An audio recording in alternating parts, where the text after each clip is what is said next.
Yo guys, what up? Welcome back to Top Tier Arcade. My name is Steve, and you're back in my parents' garage, because in this video we're going to be taking a look at the Street Fighter 1 Part 3, the game review. So, I've went through pretty much how I picked up the machine, which was a crazy pickup, one of my finest, if I do believe. I went through the cabinet in and out with you in the last video. I hope you enjoyed it and showed you in and outs, and now it's going to be the game review. Now, a lot of you probably know about it, and a lot of it's online, so it's going to be nothing crazily new. But again, like anything, I'm going to give it my perspective. So why don't we jump right into it? So this is Street Fighter 1, or just Street Fighter. It came out in August of 1987. It wasn't, that big of a release. It did do enough where Capcom wanted to do another, to progress the series, but it came out, so it's a lot different. It looks a lot different than what you're used to from Street Fighter 2. And usually when you say Street Fighter, you don't look at number one. Like, number one's past. Like, when you even look it up on Google, Street Fighter usually goes to Street Fighter 2, because that's when it really took off. And Street Fighter, there was a lot of things that it did well. I mean, the ability, to do, super moves and go one-on-one was, kind of cool. I think it would have been better if you can pick multiple players, because in this game, when you put a quarter in, and we'll coin up in a second, the first player is Ryu and the second player is Ken. And the only way you can go face to face is Ryu versus Ken. And Ken's your adversary. Ryu is, and the story does progress, is a student of karate.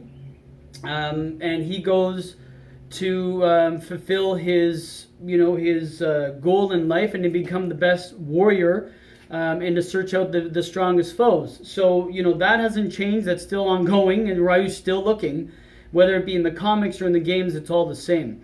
And so that was one thing I wish they would have done, is you can select the other characters. And, there's still a lot of characters in this game that you can't select, or they're not available in any other Street Fighter. And again, we'll load up and we'll see what I'm talking about. But, it was, again, came out in 87. Of course, as I explained in the cabinet, where it came with two pneumatic buttons, where you banged on the pneumatic buttons to actually force, the game to do a light or heavy punch. So what's happening is people got injured, they didn't want to do it, so they went to the 6-button layout, through the PCB, and I think that worked out, because that really revolutionized fighting, if you think about it, because so many games has adopted it.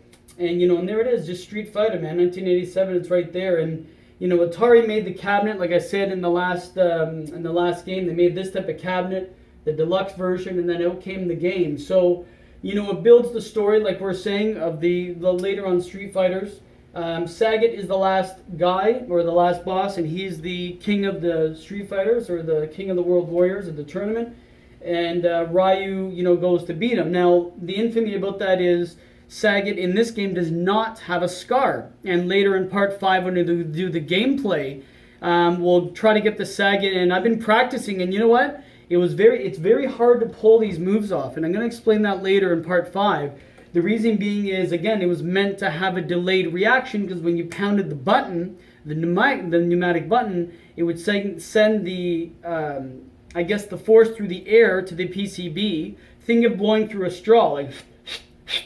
And it determines that. So there was a half a second delay. So pulling off moves is not butter like in Street Fighter 2 or the other ones. It's difficult. And if you ever played the game, you'd understand. And this game's not even that good, I'll be honest. And again, it was very looked over.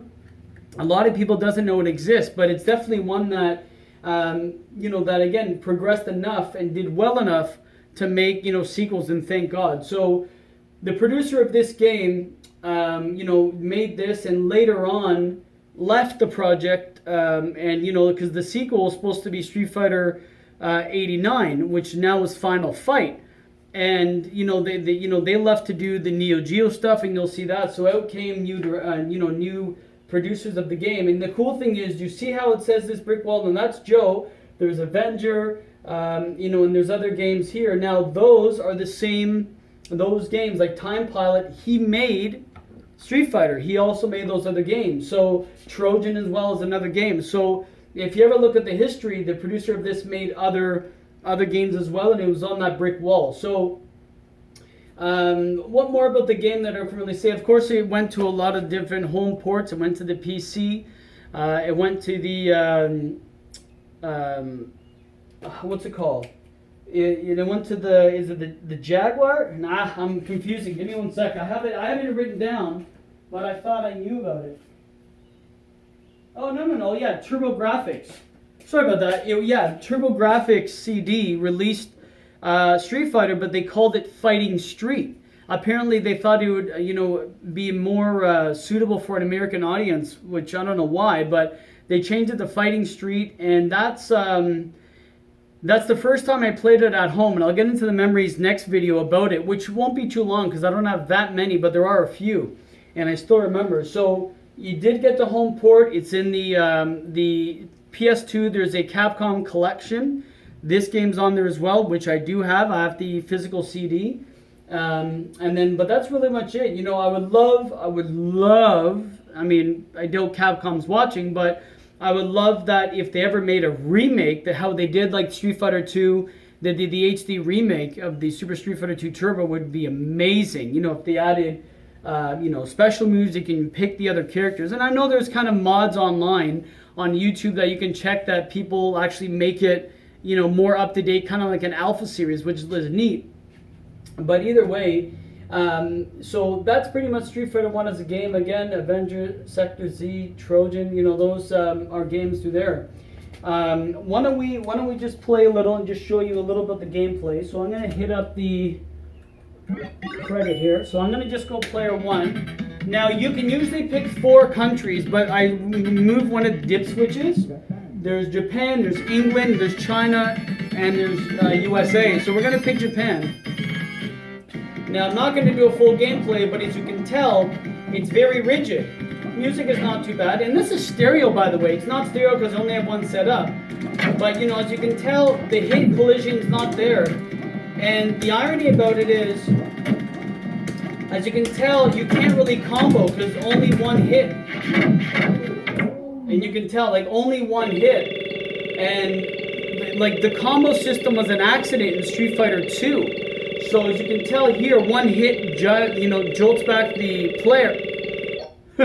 Jolts back the player, and you can't combo. They didn't think that was a thing until later it was a glitch. So, I've learned how to throw fireballs, and I'll get into the gameplay and how you do it easier. Because I'm actually getting pretty good at this game, to be honest, which is very surprising. I guess in the other Street Fighters also, you can hold down all the buttons and then make the points go faster, because now we're waiting here because I damn near beat this guy Retsu perfect. Yeah. So, and again, you can't really hear that well, but when you have stereo, you can. Again, Retsu's not in any games. He's the, I can go through the history, because I read the comics. Retsu is kind of the groundskeeper and the training of the dojo where Ryu trains with Goken and Hingutetsu. Now, Geki's another character that never comes in any of the new games, which is a shame because he's really cool. And again, I won't really play too much more, but the cool thing with Geki in the comics is they're an assassin ninja clan, and Geki is not... Geki is the clan's name. They're called the Geki Ninja Clan. So it's not really indicative of the person's name, but that's their clan. Again, I'm going by the Udon comics, which I collect, and I'll show you later on. So, again, I won't go really through the gameplay. I'm going to do it later. But again, if we coin up again, so I'll show you. Just say someone else coined up. So here comes Ken. So the only way you can play 1 or 2 player is against your rival, which is Ken, and Ryu's best friend as well. So this is really the only way. Now, you can only play Ken on this side and Ryu on this side. So, and then you can tell, you fight each other. And I wish you could have picked the other characters. I think it would have been way better. The stages are kind of cool, the music's okay, control is very difficult. Ryu looks different. He has red hair with sneakers, like little sandals. Ken looks relatively the same. Once you get to learn how to do the moves, and I'll show how to do the moves better in my gameplay. As you can tell, your special move in 2-3 hits kills the guy. Which actually is more realistic if you think about it, because if you throw fire, I mean, you know what I mean? But again, you do a perfect and you're waiting for like a minute. So it takes a little longer. And then I'll show, you know, Ken is literally a mirror of Ryu as well.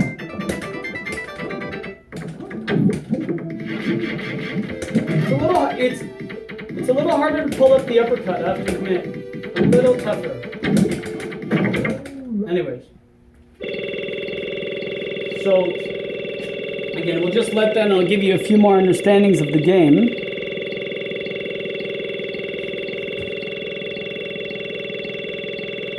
Jesus. So I'm going to just let the time run out, whatever, and just go forward. So, that's pretty much it. Another thing that this game has, which is cool, is actually bonus stages. So you get to, I'll just do this quick.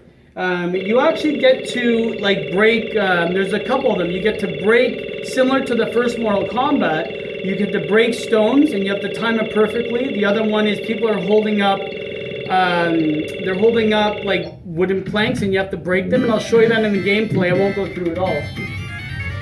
So then you continue on your, you know, like normal. Again, very different looking Ryu. So I'll just lose so we can, it'll go back to the screen here. As you can tell, you die really quickly. Again, actually a lot more realistic. You know, great, cool character, man. In the comics, Geki's really cool. So, you know what, guys? I mean, I don't want to prolong the video if I don't have to. I want to keep it tight, keep it relevant. There's really not much more I can really say about it. That's really the game. Again, it's definitely... I'll just quickly die here. You know, it definitely spawned the biggest fighting game franchise, arguably, ever. It's still relevant today with Street Fighter... Oh, here we go. It's still relevant today. Toptierarcade. So it's, you know, it spawned one of the oh, look at that. It spawned one of the biggest you know, fighting game franchises or franchises that's still going on if you think about it. And there's not that many.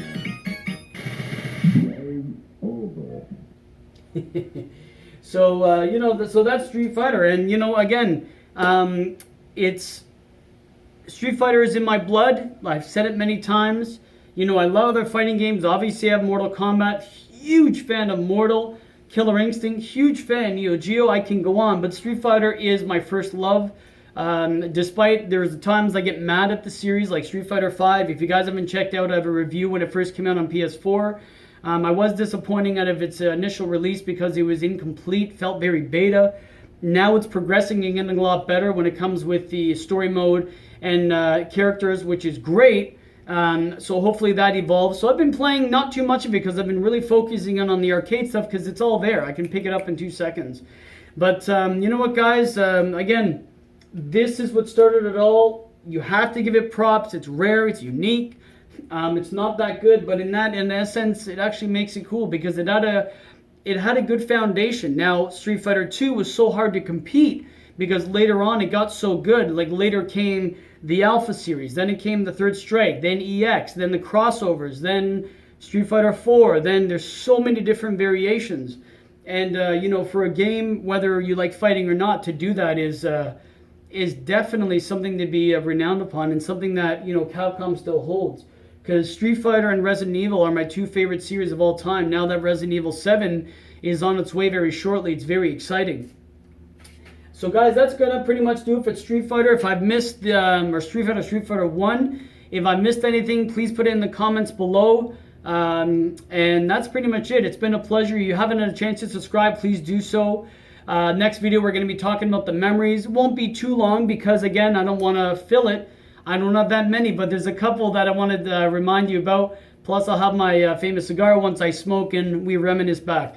It's been a pleasure again. Thanks for checking out Top Tier. Subscribe if you had a chance. A lot of exciting news coming from my channel, which I'm very excited about in the near future. All the best and take care.